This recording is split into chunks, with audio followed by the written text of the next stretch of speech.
Distante de Deus, parte 6, capítulo 24.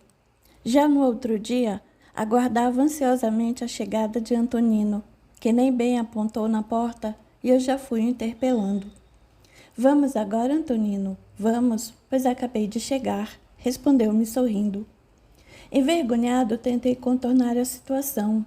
Desculpe, Antonino. Estou ansioso por rever Lucila, sinto que posso ajudá-la. Seu desejo será satisfeito. Mas procure manter a calma. Já conversei com os dirigentes de nosso hospital. Eles fizeram um acordo conosco que, se suas visitas surtirem efeito com nossa irmã, você terá como tarefa auxiliá-la em tudo 2 horas por dia. Verdade, Antonino. Sim. Mas não se esqueça também que hoje pela manhã você iniciará no curso. Sim, não me esqueci não, mas pensei que antes daria para ir ver Lucila. Iremos à tarde, respondeu Antonino. Assim, fui para o meu quarto um tanto angustiado pelo estado de Lucila, um tanto ansioso pelo curso que se iniciaria logo mais. Procurei na prece a calma e a serenidade necessárias, aguardando Antonino. Quando ele retornou, nos pusemos a caminho e pela primeira vez saí das imediações do hospital.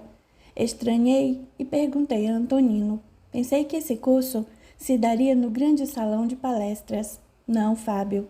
Embora esse curso vise ao restabelecimento de todos os participantes, também é um preparo para trabalho. Daí, portanto, saímos do âmbito hospitalar.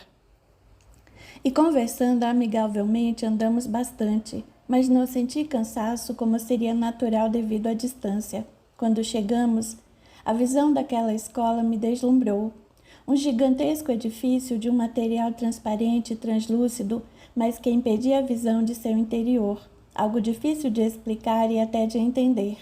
Procurei não analisar, somente me deixei deleitar com a visão daquela escola. Antonino, percebendo a minha admiração, falou, depois do hospital, onde a maioria dos que aqui chegam são atendidos, objetivando restaurar-lhes as forças espirituais. Outro departamento que merece a maior atenção de nossos dirigentes é o Instituto Escolar. Aqui há cursos permanentes e rotatórios, dependendo das necessidades dos grupos em questão. Estes cursos são para necessitados como eu, que precisam aprender o autocontrole, o equilíbrio? Eu perguntei. Geralmente, esses tipos de cursos são os primeiros, e quase todos que aqui chegam passam por eles. São de alguns meses apenas, mas os irmãos podem passar para uma fase seguinte, caso se esforcem, ou fazer mais de um ciclo se houver necessidade. Vai depender de cada um.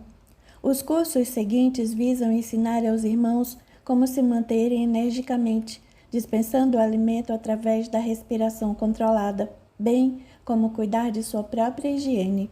Bem, mas isso eu já faço. Tomo banho sozinho, me cuido. Antonino respondeu sorrindo. Não é dessa maneira, Fábio. E sim conseguir se limpar através do pensamento. Manipular os fluidos para se manter tanto interna como externamente. Assim conversando, chegamos a um grande salão, onde muitos grupos conversavam. Ansiosamente eu observava tudo, mas nem bem entramos e os grupos começaram a se retirar. Antonino se apressou em explicar. Os grupos se encaminham para suas devidas salas. Vamos aguardar um pouco e já entramos. E assim fizemos. Já na sala, Antonino se despediu de mim, dizendo para me colocar à vontade.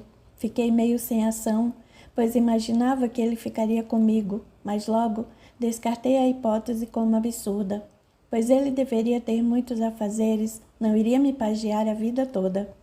Observei o grupo com curiosidade, percebendo que todos estavam se sentindo como eu. Então, procurei sorrir e cumprimentar os mais próximos, no que foi correspondido amigavelmente. Poucos minutos depois, entraram 4 pessoas. Um homem que se apresentou como instrutor Marcelo, a moça Maria do Céu, era psicóloga e se colocou à disposição para nos auxiliar em qualquer dificuldade que tivéssemos durante o curso. E os outros 2, para minha surpresa, eram meus amigos Arthur e Samuel, encarregado de nos auxiliar nos exercícios práticos. O instrutor Marcelo falou-nos sobre o curso, seu objetivo e tudo o que conseguiríamos de benefícios para nós mesmos, se fôssemos diligentes e aplicados. Ali dependeria nosso acesso e outros cursos e trabalhos futuros. Eu sou o instrutor dessa sala, mas o corpo de instrutores corresponde a todos os outros que neste momento passam suas instruções para as suas salas. Mas cada um, por sua vez, será responsável por determinadas matérias e as dará a todos os grupos. Colocou então no quadro o nome de todos os outros e, mais uma vez, para minha alegria, vi o nome de Antonino entre eles. Sua matéria seria sobre desequilíbrio da mente espiritual e suas consequências para o perispírito. Assim, aquele primeiro dia foi de alegria e conhecimentos, pois de meia em meia hora era um instrutor que nos falava. Ficamos então conhecendo todo o grupo de professores. Ao final, teríamos um tempo no salão para nos confraternizarmos com os outros grupos, visto que teríamos trabalhos que seriam desenvolvidos com todos. Assim, tive a oportunidade para conversar com meus amigos. Aproximei-me deles, que me abraçaram sorrindo. Que bom te ver também, Fábio, disse Arthur. Vocês sumiram, não é? Fomos te visitar algumas vezes, mas não conseguimos falar contigo. Completou Samuel. Logo depois surgiu uma oportunidade de fazermos um curso em outra colônia e o tempo passou. Você nos desculpe, mas agora, para compensar, pedimos para fazer parte desse grupo e podemos estar juntos por algum tempo.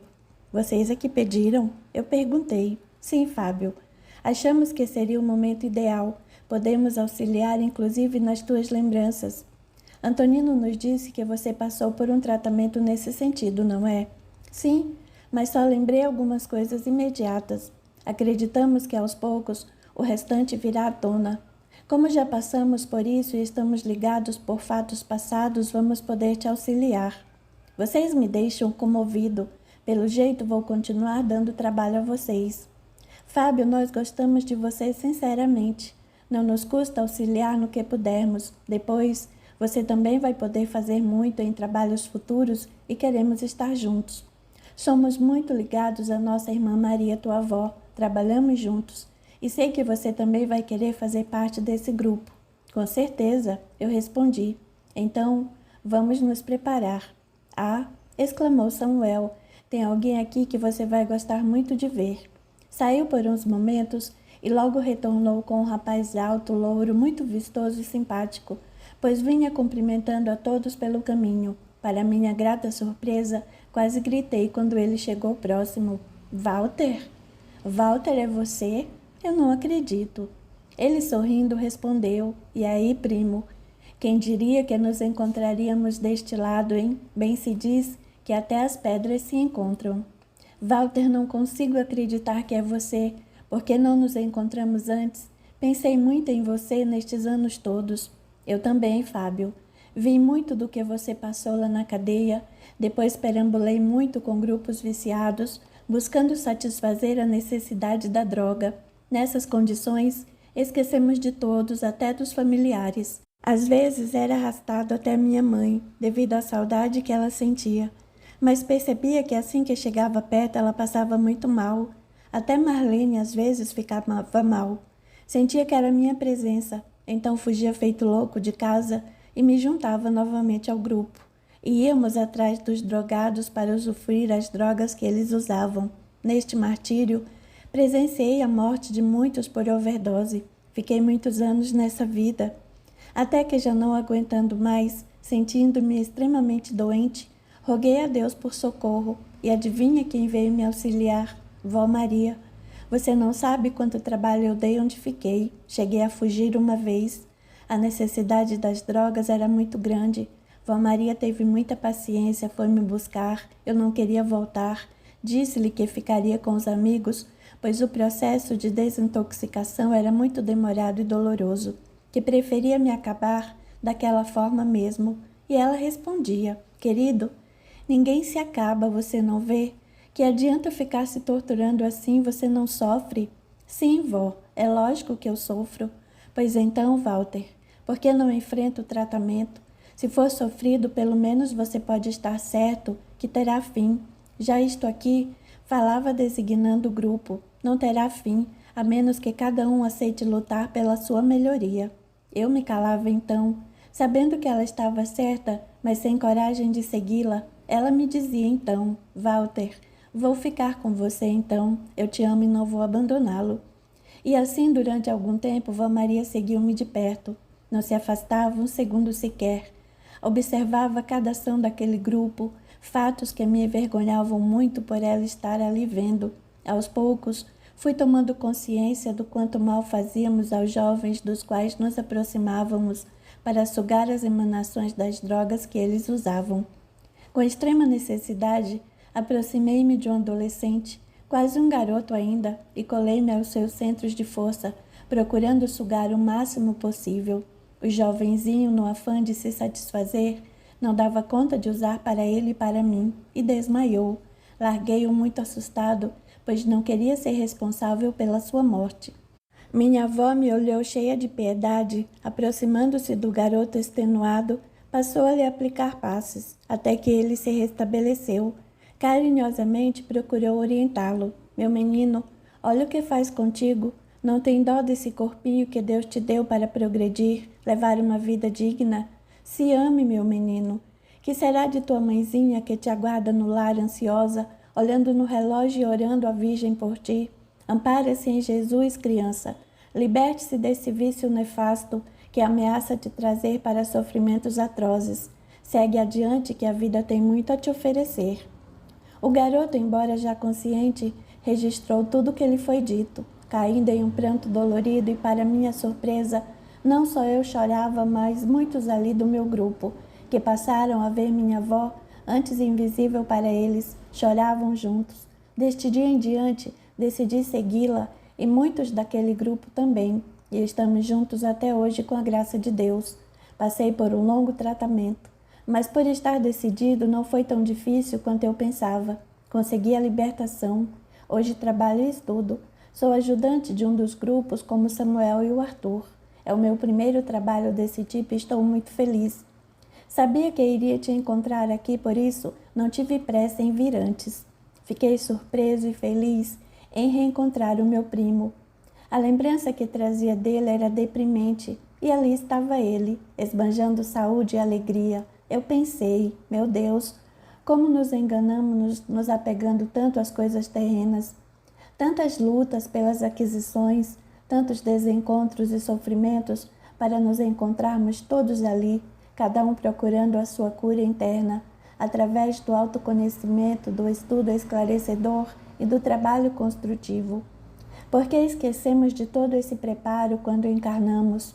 Acho que meu pensamento clamou tão alto que foi ouvido por Antonino, que se aproximou já me respondendo. Contra o nosso anseio de luz, temos milhares de anos em que nos comprazíamos nas trevas. Que adianta se preparar então, Antonino? Se eu tiver que reencarnar amanhã, de certo vou cair de novo. Meu irmão, nosso futuro não está escrito de antemão. Nós os escrevemos com as nossas experiências de cada dia. Já melhoramos muito. Se formos avaliar o que éramos há 500 anos, mas muita coisa, você está certo. De alguns anos para cá, a criatura está quase estacionada na estrada ascensional.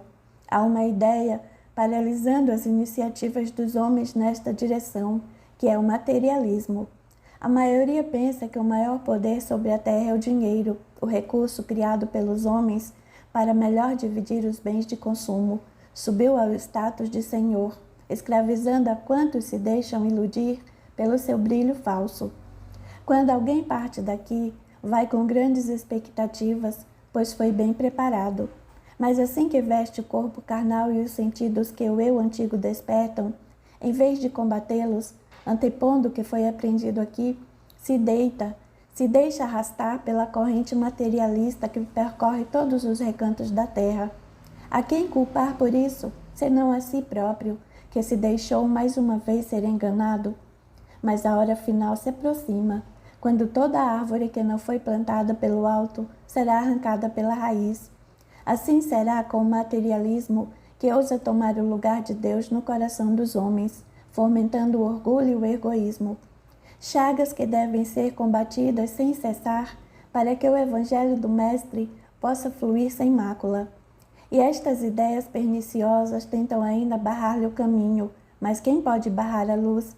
Se os ensinamentos cristãos não são vivenciados ainda, é porque temos dureza de coração e estamos endeusando a Mamon. Então, Fábio, enquanto teimarmos em servir ao Deus errado, cairemos e choraremos debaixo da própria queda. Diante do que Antonino falou, refriei o que me ia no íntimo e silenciei, pois sabia que ele estava certo. Eu mesmo não fizera isto, buscando viver para adquirir cada vez mais, e me distanciei mais e mais de Deus, até que me senti totalmente órfão de recursos espirituais, tendo que ser auxiliado pelos recursos alheios. Aquele dia transcorreu cheio de novidades e alegrias. Conheci muita gente, todos muito amigáveis, alguns como eu, espelhando no rosto as inquietações e interrogações que lhes ia ao íntimo e buscando entender para se firmar melhor naquele mundo tão feliz, tão cheio de oportunidades e bênçãos, mas que nós sentíamos como náufragos em barco alheio. Ansiava por começar a ser útil, sentir que fazia parte e tinha direito em usufruir tudo o que me era oferecido graciosamente. À tarde, Antonino já me encontrou pronto para ir ao encontro de Lucila. Assim que chegamos, fomos recebidos amavelmente por irmã Dina, que fazia o turno da tarde. Que bom que vocês vieram. Pela primeira vez, nossa irmã acordou sem a agitação de sempre. Só chamo o irmão constantemente. Posso entrar lá? Sim. Se ela está calma, será até bom que você veja sozinho. Procure dialogar com ela, Fábio, para que consiga sair da ideia fixa. Assenti que sim e entrei no compartimento onde ela ficava. Já na entrada, percebi que se agitava balbuciando. Fábio, Fábio, cadê ele?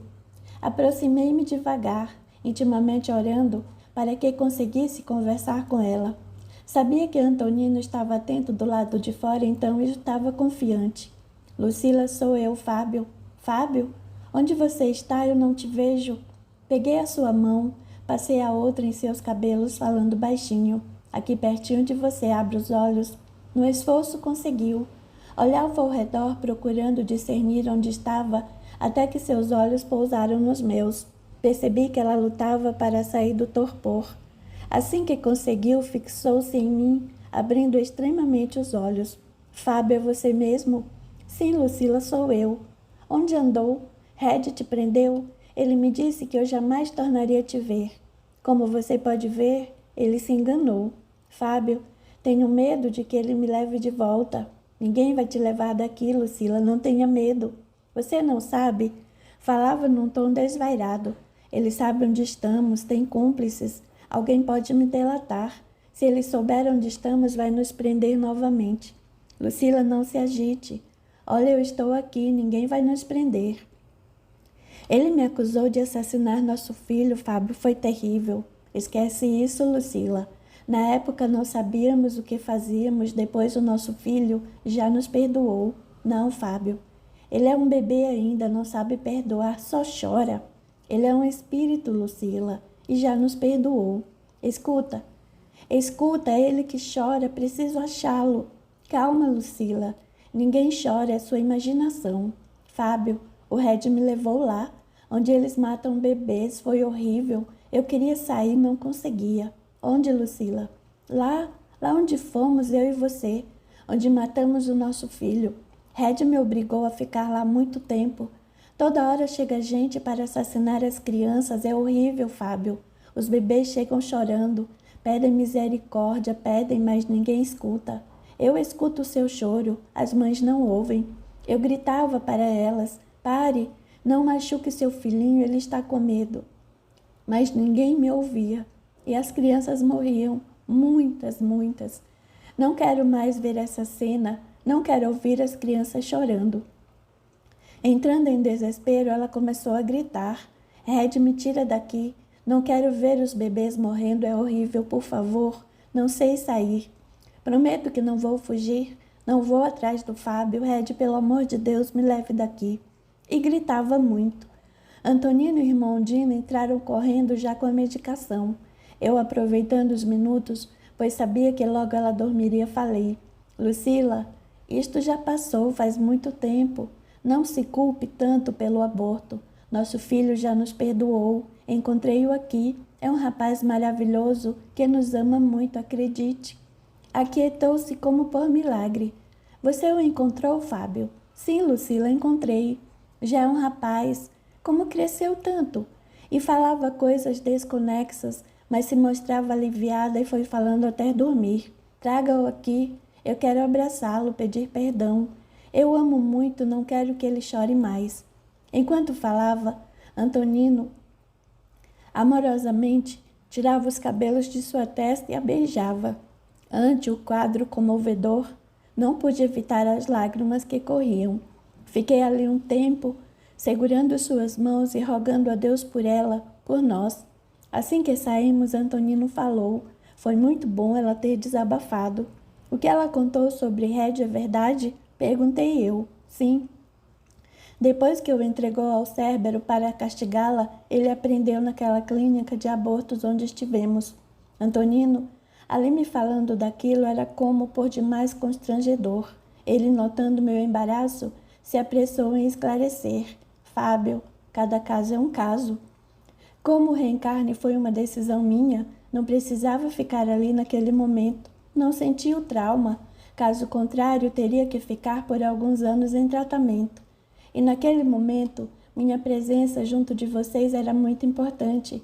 Então recebi esta graça de não vir para cá trazendo as sequelas. Respirei aliviado com o que ele me disse. Mas respondendo sobre Lucila, ela ficou lá muito tempo. Inutilmente tentava fugir e não conseguia. Nosso irmão Red a imantou lá, através do próprio sentimento de culpa que ela trazia dentro de si. Sem isso, ele não conseguiria prendê-la? De certo que não. Na realidade, ninguém prende ninguém. Mesmo nas zonas umbralinas, que você conhece tão bem, não há carcereiro na extensão da palavra. É a própria pessoa que se encarcera.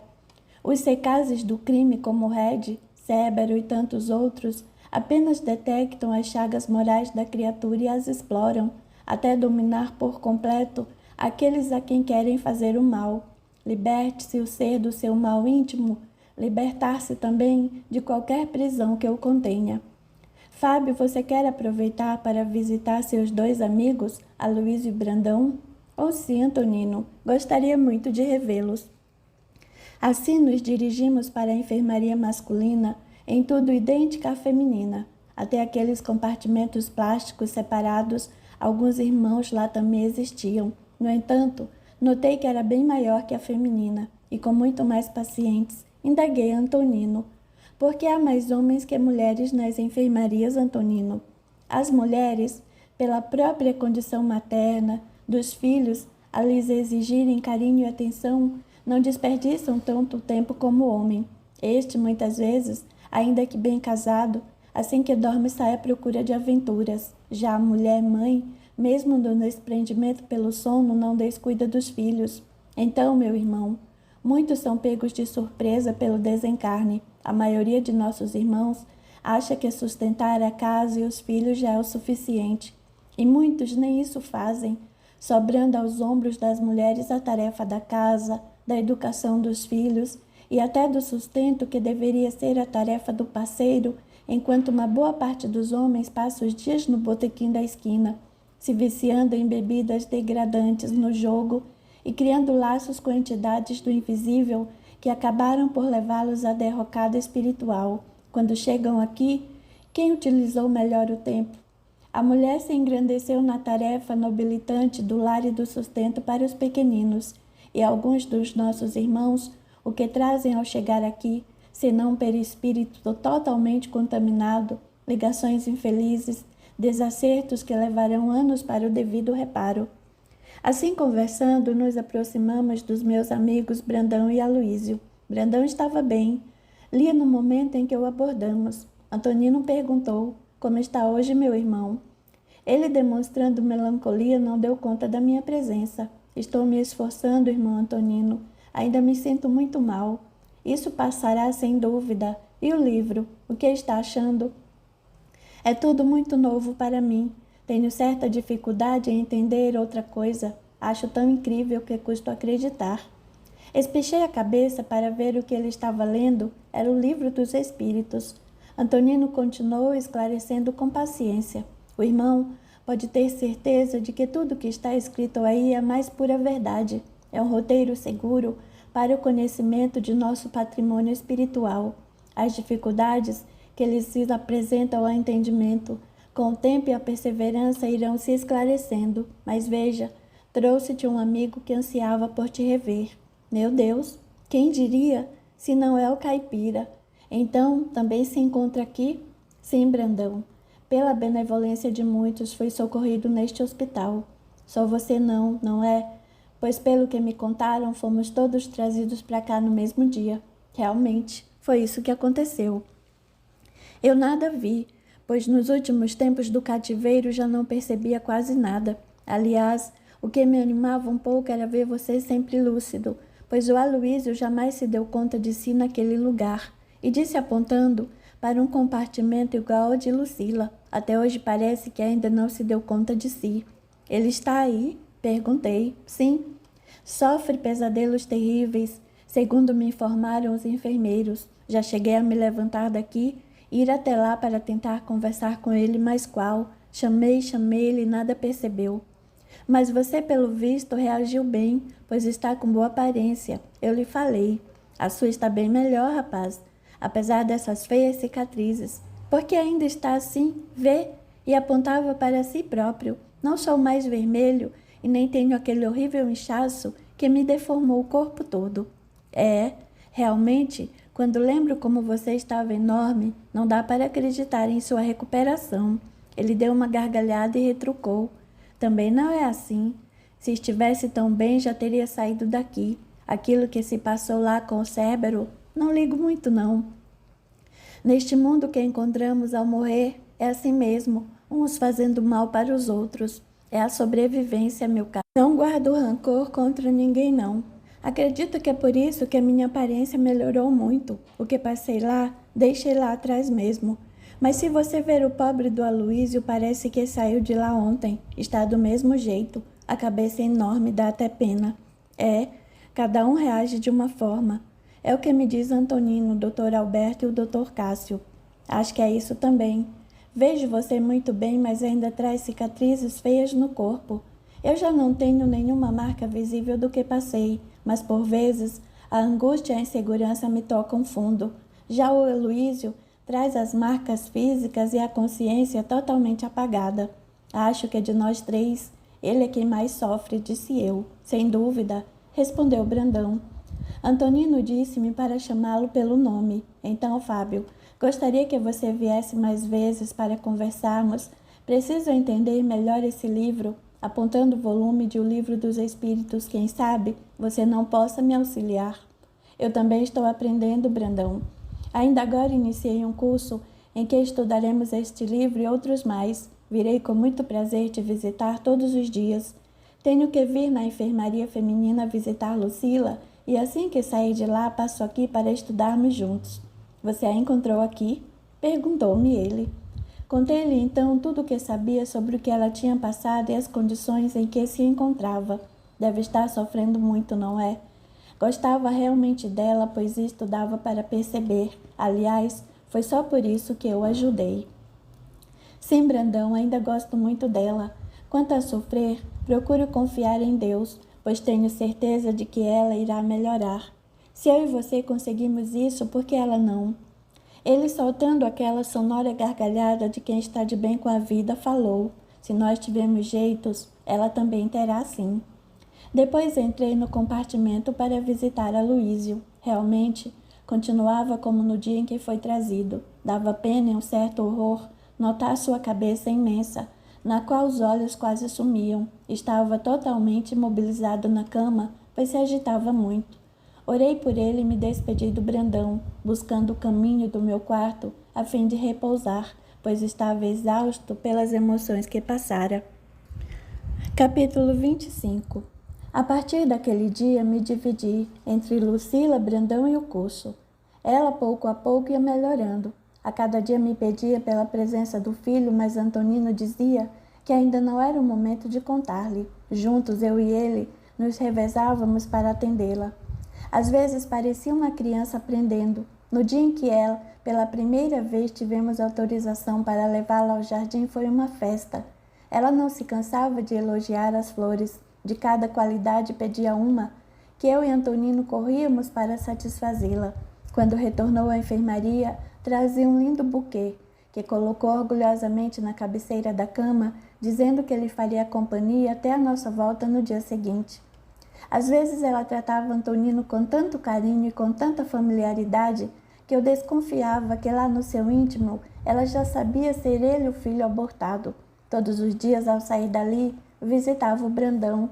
Juntos estudávamos o Livro dos Espíritos e o Evangelho segundo o Espiritismo. Tornamo-nos grandes amigos, até que chegou o dia em que ele teve alta do hospital, recebendo-me alegremente. Fábio, receio que não terei mais condições de estudar com você. Hoje saio daqui para ir morar com um irmão meu e minha mãe em sua casinha. Parece um bangalôzinho, tenho certeza de que serei muito feliz lá. Também vou começar este curso que você está terminando. Entrarei na nova turma. Está feliz, Brandão? Muito. Jamais imaginei que houvesse tanto a aprender, tanto por fazer. Estou muito feliz. Vou aproveitar bem o tempo que terei por aqui, pois não sei quanto terei de retornar à terra. Então chega de perder tempo. Quero pelo menos me preparar bem para quando essa hora chegar. Só sinto pelo Aloísio. Gostaria de vê-lo bem, mas acho que não será possível. Como assim? Eu indaguei. Como ele não melhora, Dr. Alberto me disse que vão prepará-lo para reencarnar. Mas assim, como será então? Bem, segundo ele, no estado em que Aloísio se encontra, levará para o corpo a maioria das sequelas do perispírito, reencarnando como deficiente mental e sem controle nenhum dos membros. Os órgãos dos sentidos também serão afetados. Horrorizado, mais tarde questionei Antonino sobre o caso do Aloísio. Antonino, não será um quadro muito trágico nascer deficiente, cego, surdo, mudo, para alguém que já sofreu tanto? Sim, se analisarmos só a situação presente, mas que se justifica quando encontramos Aloísio como um padre inquisidor, que torturou e matou muita gente, acobertado pelo manto sacerdotal. Meu irmão, a justiça pode tardar porque o que vai pagar sua conta tem que ter consciência que deve, mas ela não falha, pois dá a cada um o que lhe é devido. Depois, continuou ele, o que te parece sofrimento atroz é a limpeza do perispírito. Ele não ficará muito tempo nessa condição, morrerá jovem, mas com isso diminuirá muito tempo de sofrimento. Mas, argumentei ainda inconformado com a situação, e seus pais? Quem aceitará um filho nestas condições? Ainda aí a justiça opera, pois a lei atrairá para seus pais justamente os pais de outrora, que o empurraram para o sacerdócio, sabendo de sua índole fraca, da total falta de vocação, como também tinham total conhecimento de que ele fatalmente resvalaria para o crime, largamente praticado pela igreja de então como meio de conter a heresia. Agiram assim com premeditação, antevendo os caminhos políticos da riqueza e do poder, ao qual o filho, automandatário da igreja, lhes possibilitaria subir. Então, nada mais justo que eles, que têm grandes responsabilidades neste passado do filho criminoso, o recebam agora na condição de doente, mas a caminho da recuperação. Depois de ouvir tudo aquilo, eu meditava. Quantas lições, meu Deus, tenho aprendido aqui. Não me deixe esquecê-las mais. Espero que quando for chamado novamente a um corpo de carne, que não precise ser nas condições do Aloísio, que eu possa ir com conhecimento de causa. O curso chegou ao fim. Nada descrevi aqui do que aprendi, mas só posso dizer que sem estes conhecimentos não teria condições de sequer pensar em escrever estas memórias. Na despedida, houve muita alegria por parte de todos, como também muitas lágrimas, pois já éramos como uma família. Agora cada um seguiria outros caminhos. Já há algum tempo saíra do hospital, morava em uma casa com vários amigos. Antonino, quando lhe sobrava tempo, também morava ali com a gente. Penso que ele fazia isso mais para estar perto de mim. Neste dia, ele me chamou falando: Fábio, temos 2 propostas para você. Na realidade 3, mas uma delas é uma sugestão e queria que você pensasse bem antes de aceitar. Pode falar, Antonino. Você sabe que eu anseio ser útil. Pois bem, chegou a hora então. A primeira é você participar de um trabalho com o grupo de resgate chefiado por nossa irmã Adelaide. Não cabia em mim de contentamento. Este de vocês, onde Vó Maria e você trabalham? Sim, como também Samuel, Arthur e outros mais. Nossa, Antonino, é muito mais do que eu esperava. Você acha que eu dou conta? Você será de grande auxílio, pois iremos a muitos daqueles locais que você já conhece bem. Você diz aqui neste plano? Aqui e também no plano terreno, que é onde mais se precisa de nossa atuação. Aceito. Era isso mesmo que eu estava esperando, um trabalho para me dedicar. E as outras questões? A segunda, por minha sugestão, é um curso preparatório onde você irá aprender a escrever as suas lembranças para mandarmos à Terra através de uma psicografia. Como é isto? Perguntei admirado. Bem, você vai ser preparado. Terá momentos dolorosos, pois terá que relembrar o passado, e relembrar é sofrer de novo. Eu vou auxiliá-lo a escrever tudo isso. Depois, vamos organizar estas lembranças em forma de um livro. Mas, Antonino, de que serviriam essas lembranças? Minha vida nada teve de útil para ser contado a alguém. Aí é que você se engana, meu irmão. Toda vivência traz algo de útil. Às vezes, aprendemos mais com lições de sofrimento que com vislumbres de felicidade. Servirá como exemplo e alerta para muitos dos nossos irmãos que não se acautelaram com o ganho fácil, com o chamamento para o vício e tantas outras coisas. Bem, se é assim, eu aceito. Mas como vamos passar isso para os encarnados? Já temos alguém em vista. Estamos estudando o médium. Futuramente haverá uma aproximação de vocês. Creio que é o que queremos, bem como a casa onde essa nossa irmã trabalha. Mas não se preocupe com isso agora. Comece o seu treinamento aqui e iremos treinando de lá para que quando chegar a hora, tudo transcorra harmoniosamente. Certo? Farei a minha parte procurando resfriar a ansiedade. E a terceira questão, como sabe, nossa irmã Lucila vai deixar o hospital e irá morar com a mãe, que passou a residir aqui para ficar perto da filha. Ela melhorou bastante, mas ainda se encontra fragilizada. Gostaria que você continuasse se dedicando a ela como tem feito até agora. Antonino, isso não será um peso ou uma obrigação, mas antes um prazer. Você sabe dos meus sentimentos para com ela. Sim, mas não é só isso que queremos de você. Nossa irmã ainda tem dificuldades para se relacionar com outras pessoas que não eu, você, as enfermeiras, irmão Alberto, irmão Cássio e a mãe. Fora nós, ela se fecha quando outros se aproximam. Pois bem, é tempo de ela começar um curso. Como ela se retrai, queremos que você faça novamente o primeiro curso com ela, na condição de monitor do grupo. Não consegui responder. Apenas abracei-o muito feliz. Este foi o meu sim para as 3 questões que Antonino me apresentou. Aqueles dias foram de intenso labor, justamente o que eu queria, ser útil e aprender cada vez mais. Fazer novamente o curso, monitorando o grupo, auxiliando os iniciantes e principalmente vendo minha querida Lucila desabrochar para o autoconhecimento e a cura de si mesma. Tudo isso era motivo de imensa alegria. Ser procurado por um ou outro companheiro que correu a mim em busca de auxílio, esclarecimentos dentro de assuntos que eu dominava e poderia passar. Era muito gratificante e me deixava cheio de confiança em mim mesmo. Foram momentos de intensos agradecimentos a Deus. Havia momentos em que não acreditava em minha sorte, não me achava merecedor de estar ali, rodeado por tantos amigos e pessoas tão queridas como Antonino, Vó Maria, nossa querida irmã Adelaide, que sempre que possível trazia-nos grande reconforto através de palestras de grande elucidação e teor moral evangélico. Sentia-me embevecido por vezes, como se somente aqui viesse a conhecer o mundo e o significado da vida. A fase era, portanto, de imensa felicidade para mim. Muitas coisas ocorreram, mas por falta de condições não posso citar todas. Com o curso, segui o meu trabalho com um imenso grupo, coordenado por irmã Adelaide. Eram mais ou menos umas 200 pessoas que se dividiam em pequenos grupos de até 10. Nem sempre saíamos juntos, pois enquanto alguns subgrupos estavam em trabalhos na crosta, outros se dedicavam aos primeiros socorros, em pousos criados para esses fins, pois muitos dos irmãos resgatados não tinham sequer condições de sair das imediações onde eram encontrados. Vi muitas coisas.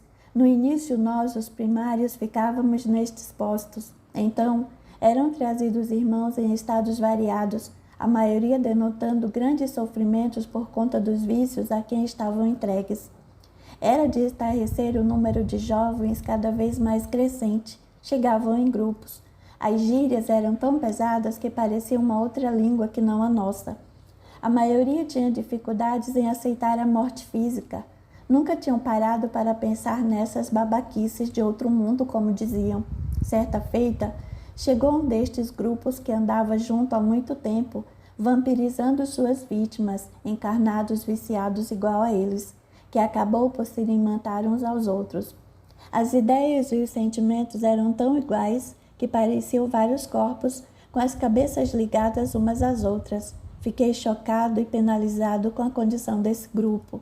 Logo que chegaram, foram conduzidos para as cirurgias, a fim de serem separados novamente. Sofriam muito.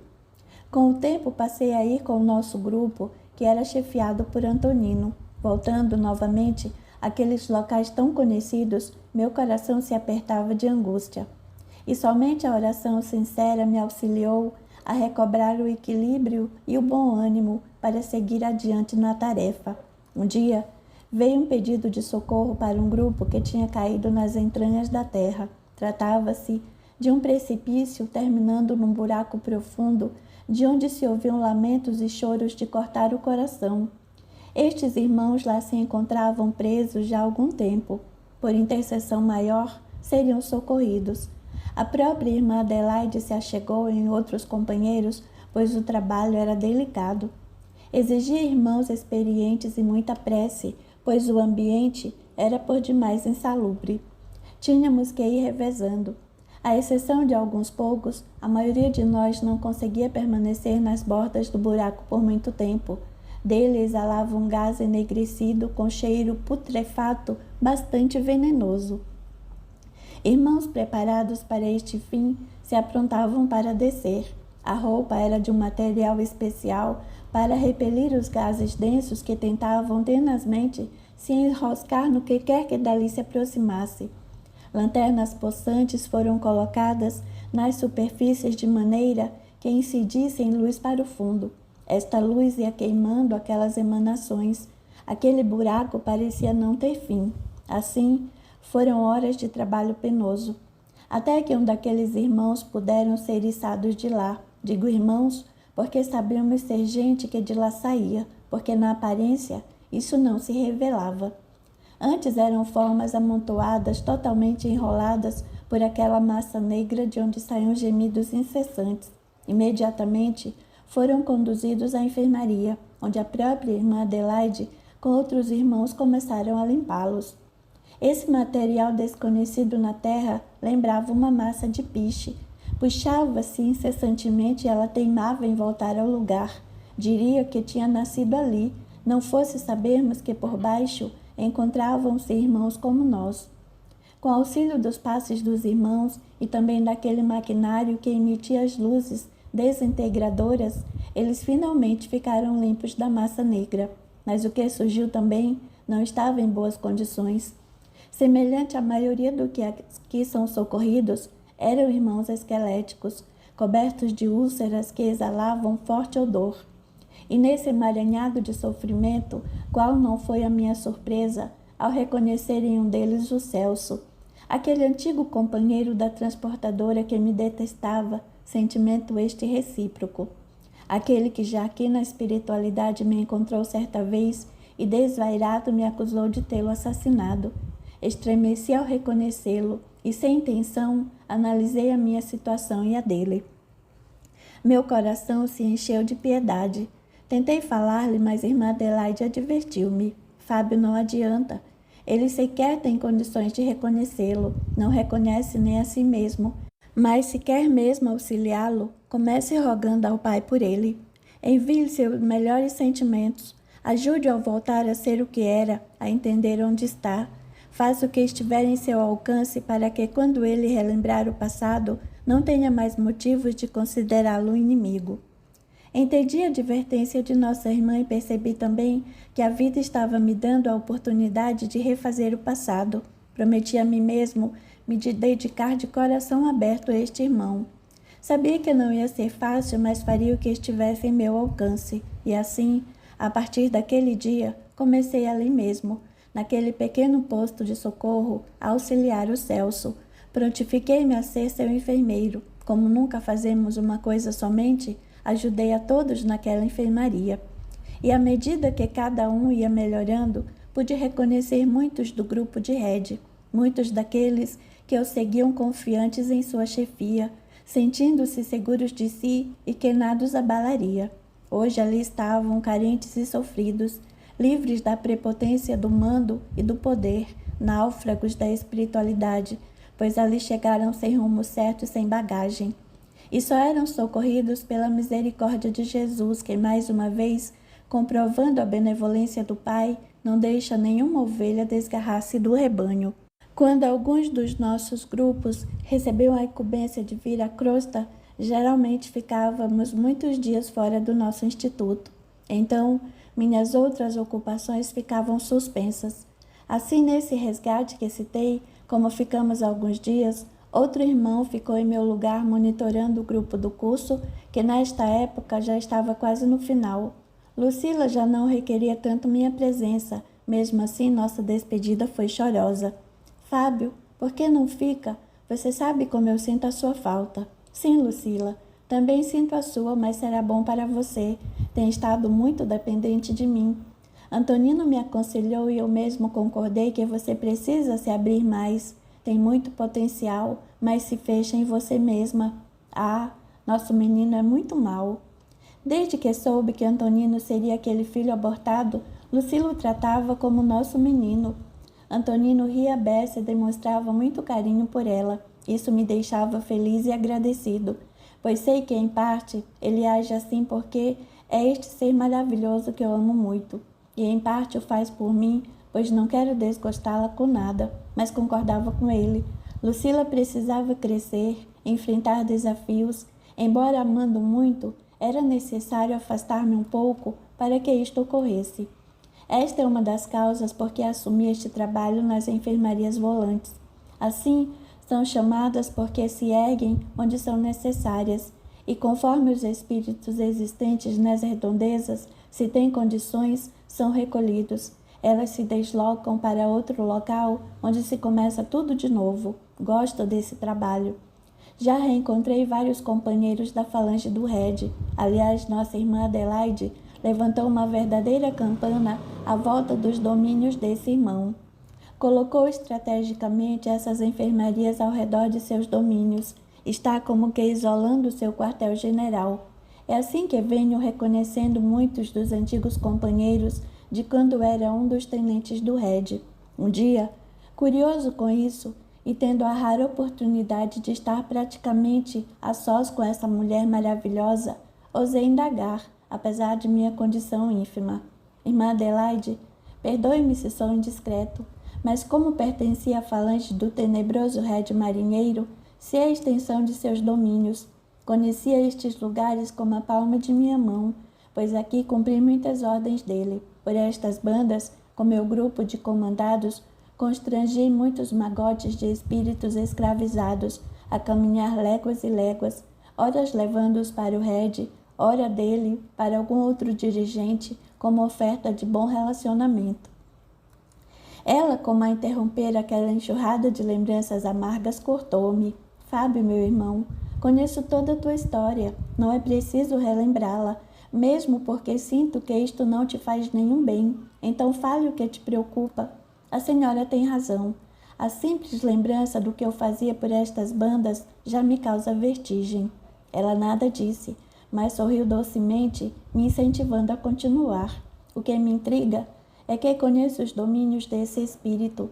É impressão minha ou a senhora colocou as enfermarias estrategicamente ao redor da extensa região que ele comanda? Não é impressão sua não, Fábio. Eu sabia que pelos antecedentes você iria perceber isto, realmente. Estamos levantando um verdadeiro acampamento ao redor do Red. E continuando a descrição, ataquei sem pensar. O que a senhora pretende? Simplesmente chegar até o coração desse domínio, chegar até o Red. Pensei, meu Deus, no que vamos mexer? E ainda inconformado voltei à carga. Mas, irmã Adelaide, este ser é nefasto, seu poder é imenso. Não descreio dos poderes de quem trabalha para Jesus, mas... E continuou ela, sente-se amedrontada em mexer com ele? Sim, não nego, não gostaria de reencontrá-lo. Querido Fábio, cadê a sua fé em Deus? Depois quem realmente tem poder é ele. Nosso irmão Red nada mais é que um equivocado. Tire-o dessa armadura de poder, perceba-o como um espírito necessitado e conseguirá libertar-se dessa impressão também equivocada que você está tendo. Confesso que tentei, mas não consegui vislumbrar o Red que eu conhecia como um irmão necessitado. Irmã Adelaide continuou. Tenho razões fortes que me impelem a buscar esse irmão. Também não ajo por conta própria, já há muito tempo espero esta oportunidade. Muito tenho trabalhado para chegar a esse objetivo. Agora nossa ação foi abençoada pela aprovação de nossos maiores que estão atentos. A ordem partiu diretamente de nossa misericordiosa intercessora e mãe espiritual Maria de Nazaré. É chegado o momento desse irmão parar seus desatinos. É chegado o momento de ele voltar para aqueles que o amam, do qual há muito está distanciado. Mas você tem razão, meu irmão. Preciso prestar algum esclarecimento. Hoje, ao entardecer, na hora do Ângelus, hora em que nos reunimos em nome dessa nossa mãe espiritual, trarei esclarecimentos a todos sobre esse irmão e o que se fará necessário para sua reintegração entre nós novamente. E eu aguardei ansioso. Capítulo 26. Depois da prece das 6 horas, irmã Adelaide se preparou concentrando-se, enquanto foram chegando espíritos das mais diversas direções. Assim, pouco depois, pude constatar que todo o grupo comandado pela nossa irmã estava ali presente. Desde a nossa apresentação, antes de iniciarmos este trabalho, era a primeira vez que todos se reuniam novamente. Deduzi que o assunto seria grave. Atingindo a todos, irmã Adelaide iniciou. Quero agradecer a presença de todos. Sei que muitos tiveram que deixar as ocupações nobres por conta de alguns irmãos de boa vontade que os substituíssem, mas o assunto envolve a todos, pois cada um de vocês já esteve de alguma forma ligado a esse espírito, que é a nossa preocupação do momento. Muitos de vocês sequer se lembram, mas procurarei de maneira rápida e sucinta narrar os fatos mais graves que deu início à saga desse espírito. Todos conhecem, ao menos de nome, o nosso irmão Red Marinheiro. Sabem da falange enorme que ele comanda, sua ligação com o tráfico, seja de entorpecentes os mais variados e até de pessoas. Enfim, é o irmão que tem dado muito trabalho às hostes de luz que resguardam o Brasil, mesmo porque nosso irmão tem influência também fora do território brasileiro. Contudo, para que possam entender como se iniciou a trajetória desse irmão e para que cada um de vocês possa se situar dentro do que será narrado, vou aos fatos. Por volta do ano de 1680, vivia eu com meu marido e um filho recém-nato, no condado de Trevor, na Espanha. Lá nesse pequeno feudo governado pelo conde Luís, meu marido trabalhava de sol a sol para alimentar sua família. Eu, muito jovem ainda, vinda de outras terras, ajudava como podia. Meu filho crescia. Já de pequeno percebi-lhe a natureza forte e revoltada com a vida que levávamos. Tentava, dentro de minha ignorância, passar-lhe conceitos de resignação, mas em vão, pois seu coraçãozinho nada aceitava. E sequer acreditava em um Deus, chegando ao cúmulo de, nos seus minguados 7 anos, discutir com o monsenhor da paróquia sobre esses assuntos, no que o pobre homem se afastava assustado, se persignando diante de tantas impertinências e heresias do meu pequeno Renan. Mas certo dia o conde Luís me percebeu em meio às suas plantações. Embora procurasse me esconder, não consegui. E a partir desse dia, começou a nos visitar, trazer pequenas prendas para as quais o meu marido sorria agradecido, achando que finalmente aquele senhorio tão poderoso percebia o seu valor. Com o coração ralado de angústia, percebi as verdadeiras intenções desse homem, que não me dava um instante de trégua. Agarrava-me à Virgem Maria, da qual era devota, pedindo sem cessar sua proteção, pois conhecia a fama do devasso do conde, que não titubeava diante de nada para alcançar seus torpes objetivos. Para antepor as suas investidas, utilizava meu pequeno Renan como escudo. Vivia com ele agarrado a mim, nem meu marido entendia esse repentino apego e ralhava comigo. Mulher, queres fazer desse menino um homem sem caráter? Vive com ele colado à tua saia, enquanto que o correto seria ele já estar aprendendo quanto custa a vida, seguindo-me ao trabalho. No entanto, como não tinha coragem de me negar nada, pois me amava muito, nada fazia para afastar o pequeno de mim. Renan tudo percebia, sentia em seus olhos que ele entendia minha preocupação. Então, quando o conde Luís se aproximava, ele se mantinha em guarda e, embora o braço direito desse homem, que sempre o seguia, tentasse afastar o meu garoto para que o outro ficasse com o campo livre, nada conseguia, pois meu filho não deixava-se convencer nem por promessas ou ameaças, não arredava o pé de mim. Um dia, exasperada, pedi para o conde que se afastasse, não me procurasse mais, pois era casada e amava o meu marido.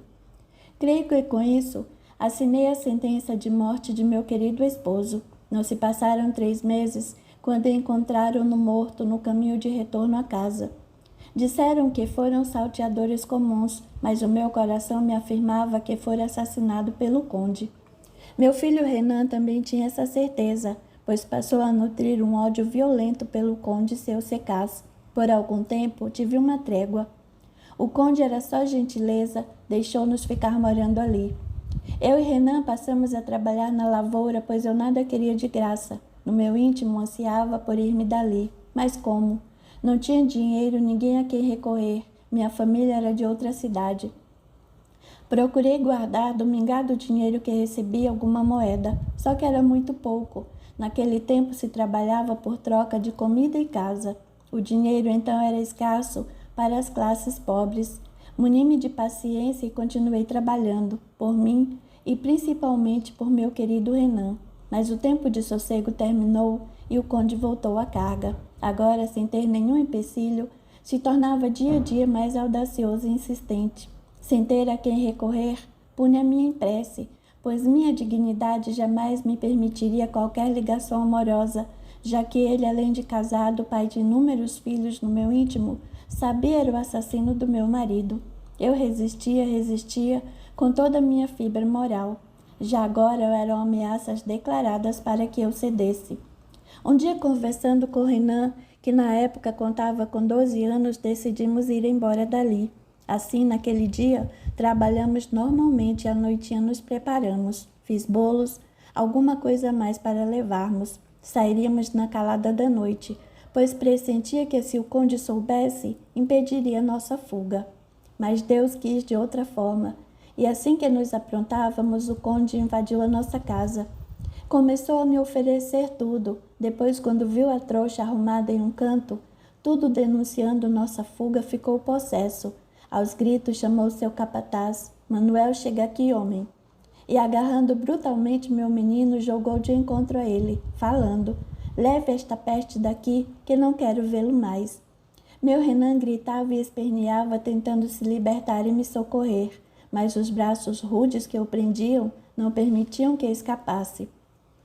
Lutei com aquele homem o mais que pude, gritando-lhe que preferia morrer a pertencer-lhe. Ele, furioso, largando-me, gritou, então mal agradecida: "Tenho te sustentado e a esse fedelho e a essa paga pelo meu amor? Quer morrer, não é?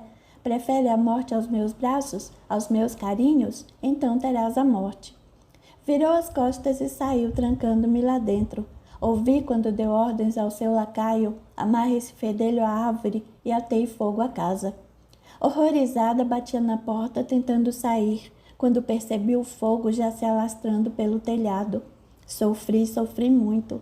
até que finalmente veio a morte abençoada e fui retirada do corpo carbonizado pelo meu querido esposo e uma equipe que eu auxiliava, mas não pude me acalmar, pois ouvi ao longe os gritos do meu querido filho, que amarrado à árvore assistiu ao meu martírio.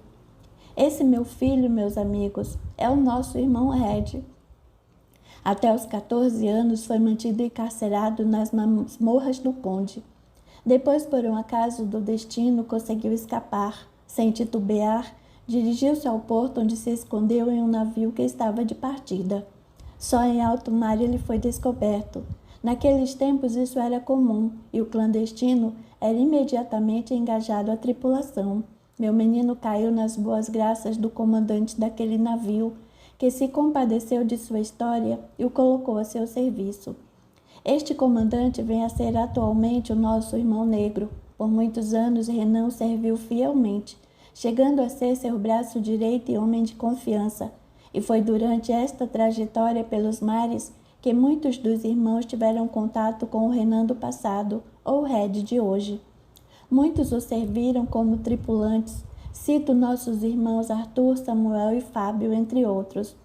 E muitos morreram pelas escaramuças desse navio, pois é preciso ressaltar que esse navio era espanhol, trabalhando em nome do rei, mas que quando posto ao mar, hasteava a bandeira pirata, pois saqueava quanto se encontrasse pela frente, excetuando somente os de origem espanhola. Então foram muitos os que pereceram nessas escaramuças, e vocês que estão aqui são alguns destes.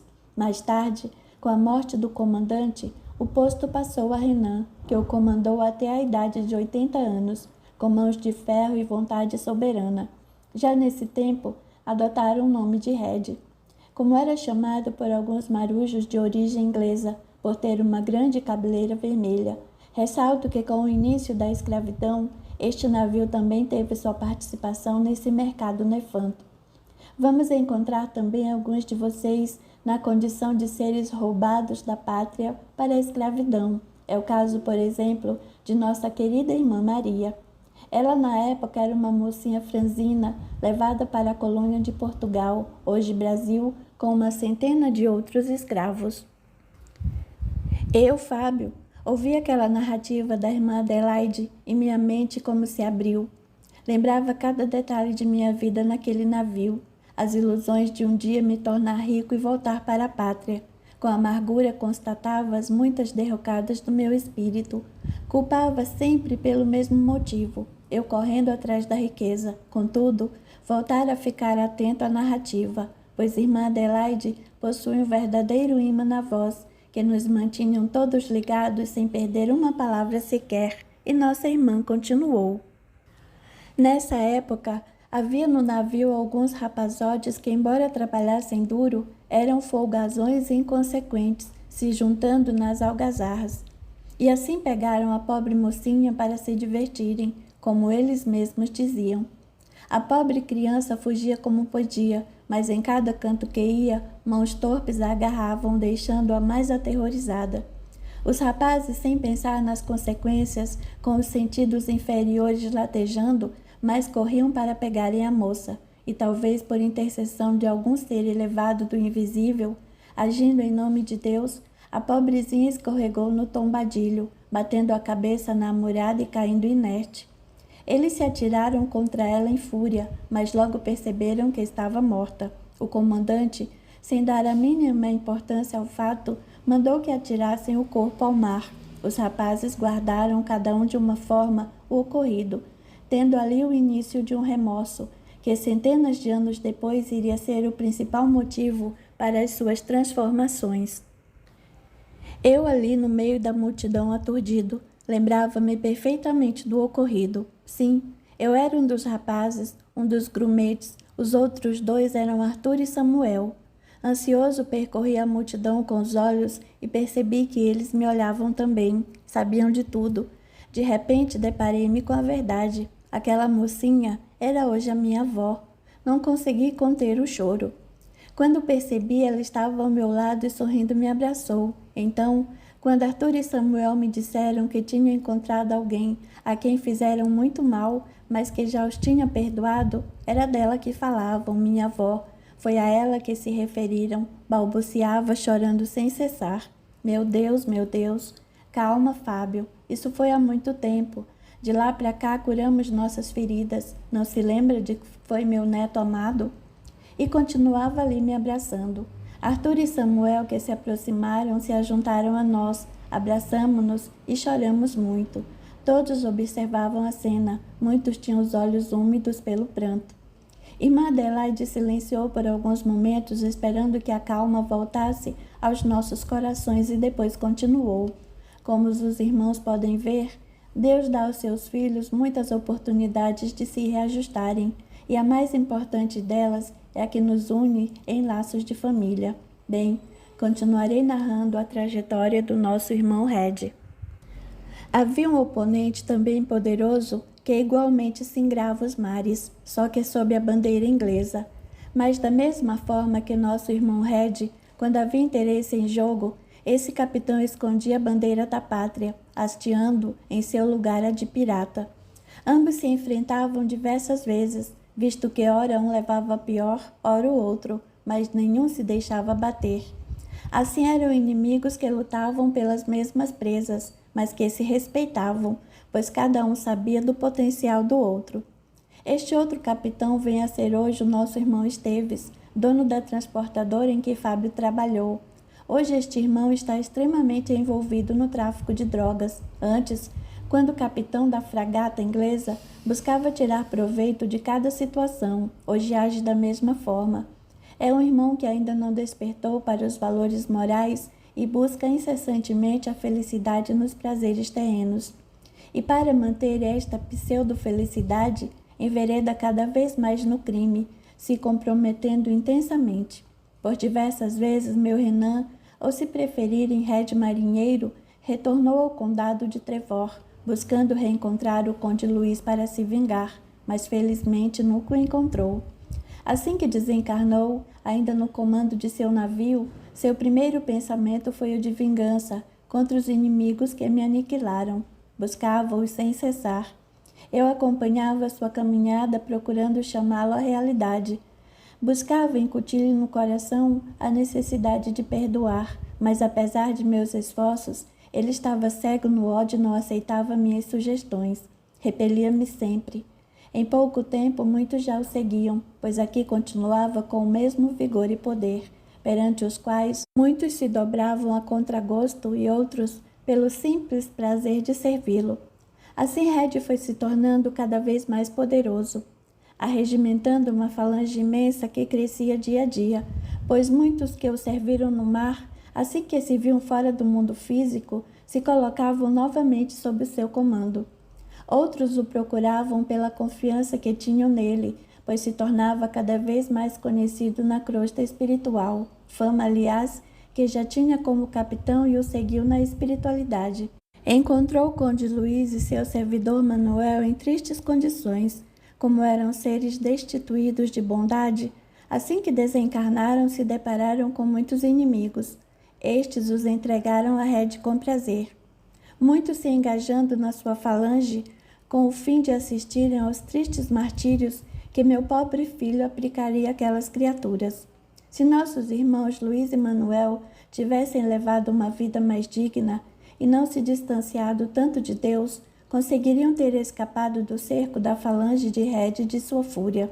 Trazidos a ele, foram barbaramente torturados e obrigados a acompanhá-lo sem cessar. Nesse meio tempo, visando melhorar sua situação, foi tentado pelo plano maior uma encarnação compulsória para Red, impedindo que continuasse sua caminhada insana para o despenhadeiro moral. Então uma irmã brasileira em regime de sacrifício, atendendo nossa súplica, aceitou a incumbência de recebê-lo como filho. Nosso irmão foi atraído contra a vontade para o reencarne, mas percebendo a situação, conseguiu arregimentar muitos de seus asseclas, que o acompanharam em espírito, vindo aportar para esta terra numerosa falange da Espanha. Tanto estes irmãos fizeram que conseguiram, com o auxílio de um espírito índio, também muito conhecido nesse plano espiritual por sua extrema rebeldia às leis de Deus, que usando a hipnose à distância, nossa irmã inconscientemente acabasse provocando o aborto, fato não tão difícil, visto que o feto agia dentro dela como um corpo estranho, pois nosso irmão Red em nenhum momento aceitou reencarnar. Assim que se viu expulso do útero materno, Red já iniciou a regimentação de muitos espíritos e começou novamente sua caminhada insana, agravando cada vez mais sua situação perante as leis divinas. Agora assessorado de perto por este espírito índio que aqui encontrou, irmão dotado de grandes conhecimentos científicos, mas que só os utilizou para suas experiências com objetivos próprios, sem pensar nos danos que causava às pessoas que lhe serviam de cobaias. Para barrar sua caminhada comprometedora, este irmão foi exilado em uma aldeia indígena por 2 encarnações, para que a maioria dos conhecimentos que possuía fosse vedada pela ciência incipiente do indígena.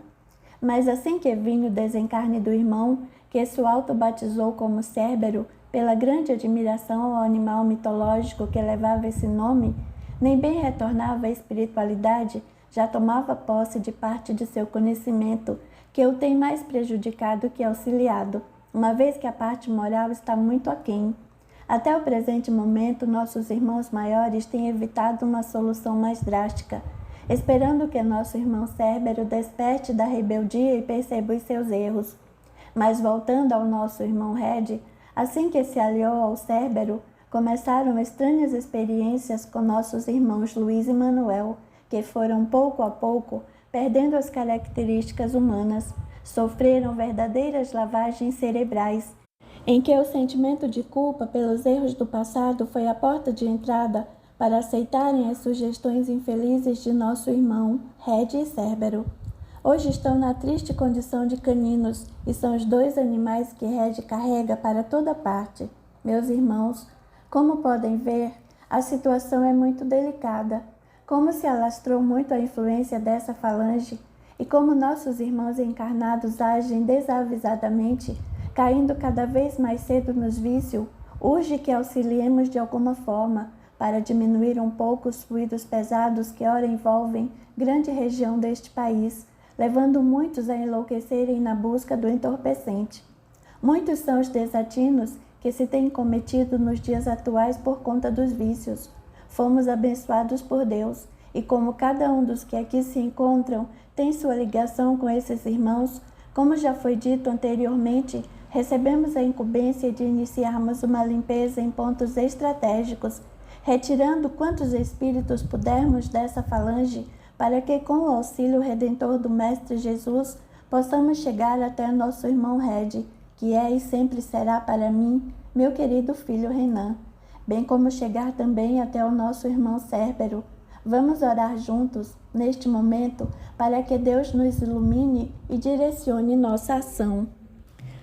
E assim como uma prece sentida a Deus, onde todos nós fomos beneficiados por energias restauradoras que caíram sobre nós como pétalas de flores, nossa irmã Adelaide deu por encerrada a reunião, dirigindo-se a uma das tendas com todos os coordenadores dos diversos grupos. Percebi que novos planos seriam traçados para que os objetivos fossem alcançados mais facilmente. O restante do grupo se dispersou, cada um indo cuidar de seus afazeres.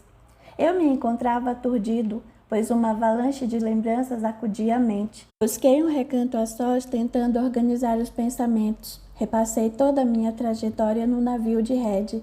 Lembrei-me da família de então, a noiva prometida que ficou no porto a chorar minha partida, na qual reconheci a Lucila.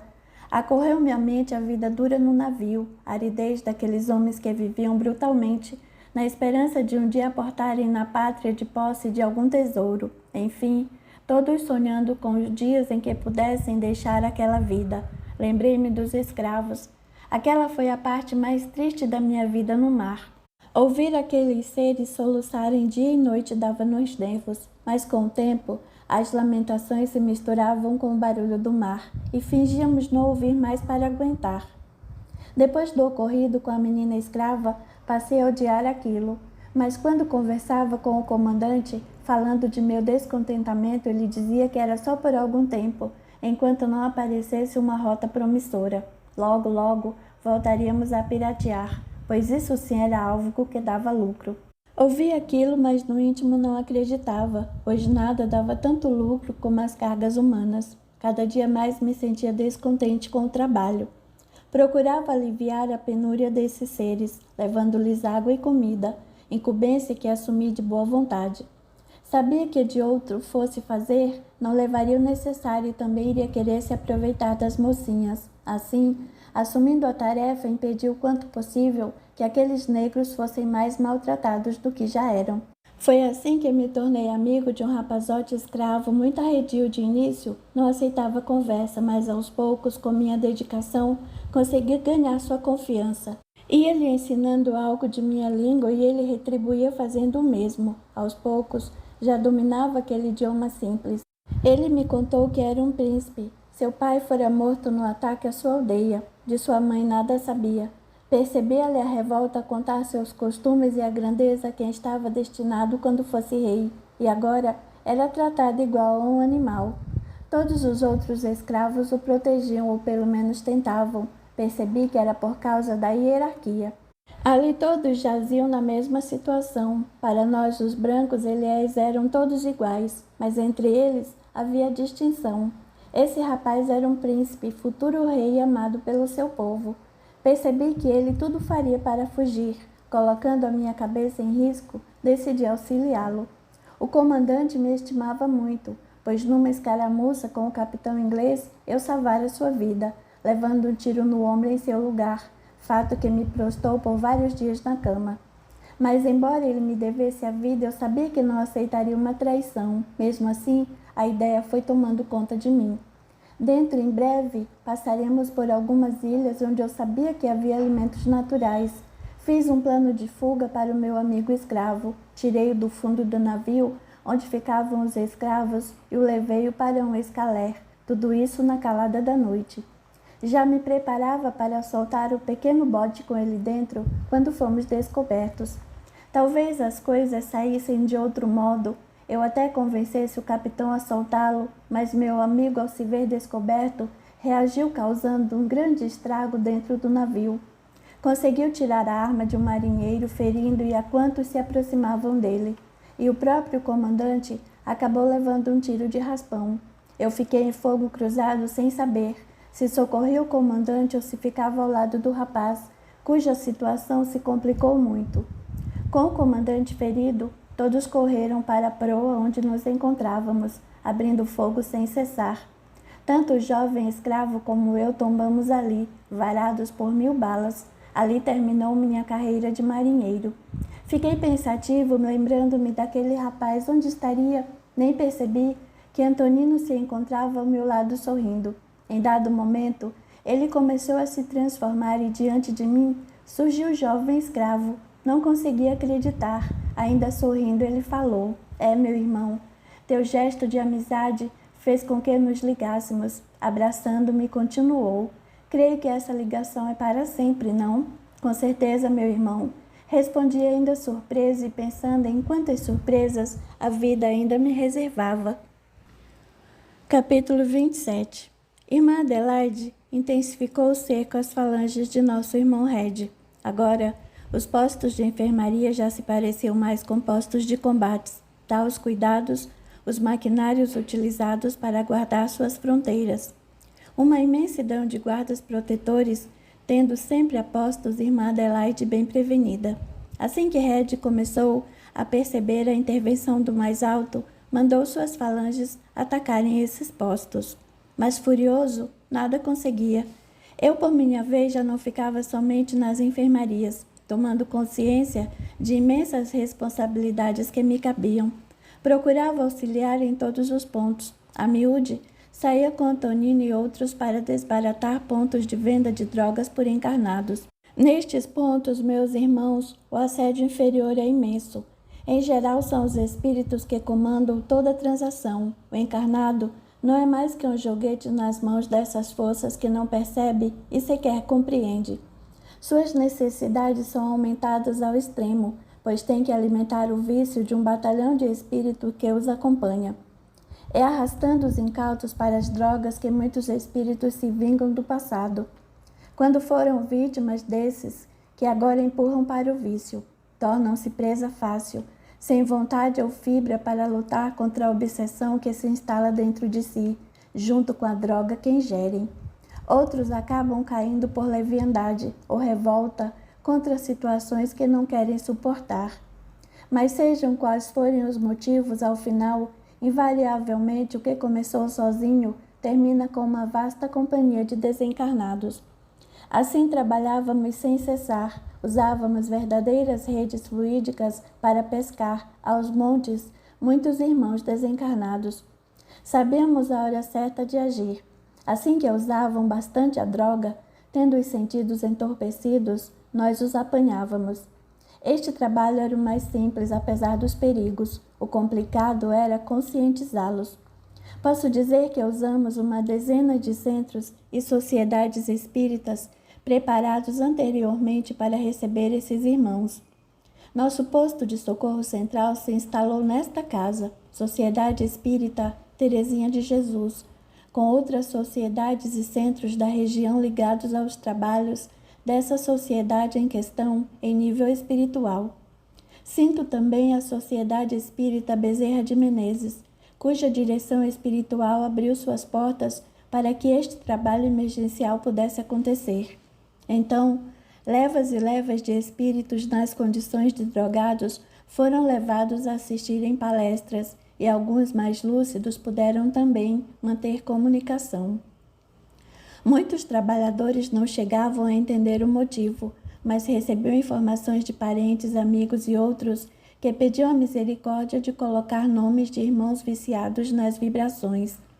Isto ocorria, queridos irmãos, para preparar tais médios e os próprios trabalhadores para as comunicações que se seguiriam, facilitando as ligações e evitando os entraves tão comuns, quando grupos de trabalhadores afastam determinados espíritos por quaisquer motivos, perdendo assim preciosas oportunidades de praticar a caridade. O cerco em torno de nosso irmão Red continuava. Nossa irmã Adelaide não lhe dava trégua, retirando de sua guarda irmão Chaves para aquela organização. Deixava assim nosso irmão em situação difícil, que, furioso, abria cada vez mais a sua guarda. Com isso, ela ia mais e mais se aproximando dele, que lhe pressentia a presença, como é o de um inimigo a combater. Nesta posição, nossa irmã já conseguia alcançar sua mente. Eu ficava cada vez mais estarrecido com o número, algo crescente de irmãos envolvidos com as drogas. Já não eram só os adultos como no meu tempo. Agora a erva daninha se infiltrava no meio das crianças, onde pais desatentos sequer percebiam que os filhos, que eles supunham ainda imersos nas brincadeiras infantis, já traziam os olhos injetados, os sentidos lentos e a mente dispersa do drogado. Verdade dolorosa que a maioria prefere não enxergar. Então, não se previnem, não dialogam com a criança, com o adolescente, porque têm a vida cheia de tribulações, ocupados com o sobreviver, esquecem-se do bem maior que Deus lhe deu para direcionar na vida, os filhos. O sofrimento que advém da droga é tanto que, se muitos pais sequer sonhassem, prefeririam passar algumas necessidades materiais, mas terem os filhos mais juntos de si. Preocupam-se continuamente para que nada lhe falte, e, no entanto, deixam que lhes falte o principal, a presença constante e orientadora de um pai e uma mãe que os amam e não querem vê-los sofrer. Numa de nossas contínuas excursões, fomos ao presídio, onde amarguei os últimos anos de minha existência. Confesso que não foi fácil entrar naqueles portões. Se já naquele tempo ali era difícil, agora o ambiente se fazia insuportável. O acúmulo de pessoas acaba até o próprio oxigênio material, tornando-o insalubre, infectado pela quantidade de sujeiras e mau odores. Ainda assim, aqueles seres tentam se arranjar como podem e vão vivendo. Em nível espiritual, a situação é das mais terríveis que se possa imaginar. Não vou descrever aqui o que vi ou senti de mais grave, pois são situações que não se pode modificar de imediato. Muita mudança por parte de toda a sociedade seria necessária para que algo se modificasse ali dentro. Conscientização por parte dos governantes, enfim, para que se consiga uma modificação na conduta dos que sobrevivem do lado de dentro. Seria e é preciso a modificação maior dos que vivem em suposta liberdade do lado de fora. Porque só é livre realmente quem ama ao próximo como a si mesmo. Foi muito importante esta visita para mim, com a ajuda da numerosa equipe que atua ali. Sim, meus irmãos, também neste lugar há irmãos abnegados que trabalham sem cessar para o soerguimento dos irmãos transviados no crime. Foram afastados muitos da falange do Red que já estavam por muito tempo no local. Por toda essa ação desenvolvida em torno do irmão Red, percebia-se claramente que ele tinha alcançado seus limites. Deus, de certo, tinha-lhe traçado o fim do livre-arbítrio. Daqui não passará, porque mais e mais agregados de sua falange eram retirados. Era todo o império do mal que se desmoronava ante nossos olhos pela intercessão do mais alto. Utilizando para isso apenas o amor abnegado de uma mãe que, apesar de centenas de anos terem se passado, não deixara morrer dentro de si o amor maternal. Numa pausa dos intensos trabalhos que desenvolvíamos, dirigi-me à nossa colônia. É sempre maravilhoso lá aportar, depois de ter estado alguns dias no ambiente pesado da terra. Não conseguia ficar muito tempo longe de Lucila. Ela, amorosamente sorridente, me recebeu contando as novidades. Fábio, como adivinhou que queria te ver? Só hoje? Perguntei sorrindo. Você sabe que não. Se pudesse, não me apartava de ti. Mas hoje é um dia muito especial, daqui a pouco vou conhecer o meu local de trabalho. Por acaso, é no Instituto Infantil? Perguntei ainda sorrindo. Ah, você já sabia, falou meio desapontada. Sei de tudo que te diz respeito, eu te amo, esqueceu? E abraçamo-nos felizes. Daí a pouco eu acompanhei ao seu novo trabalho, algo muito importante para ela. Eu tinha certeza de que iria lhe trazer muitos conhecimentos e burilamento nas emoções, mas o principal era que eu sentia sua felicidade em desenvolver este trabalho com os pequenos. Depois de visitar as dependências do hospital, onde estagiaria por longo tempo, rever irmãos queridos como minha querida e inesquecível enfermeira Undina, preparei-me para voltar. Já a caminho, parei no posto avançado, onde se encontrava nosso irmão Celso. Ainda se achava totalmente alheio à realidade. Mesmo assim, procurando cumprir o que me impusera como tarefa, tentava de todas as maneiras despertá-lo daquele alheamento. Buscava conversar com os médicos que o atendiam sobre qual a melhor maneira de socorrer, qual o meu procedimento. Assim, eles, vendo meu interesse, iam me orientando. Eu ali, desejoso de auxiliar aquele irmão, compadecia-me de sua situação. Se de início assumi a tarefa mais como obrigação, buscando me libertar da culpa, hoje os sentimentos já eram outros, e agradeci a Deus por isso. Engano-se pensam que meus sentimentos se modificaram naturalmente. Foi sim, à custa de muita prece ao Pai, muitas rogativas, para que Ele afastasse do meu coração os sentimentos inferiores, e eu pudesse vir a ter sentimentos fraternais sinceros para com o irmão Celso. Nada é de graça. A luta é imensa para adquirir-se qualquer mudança, mas a satisfação ao sentir que conseguimos é muito maior.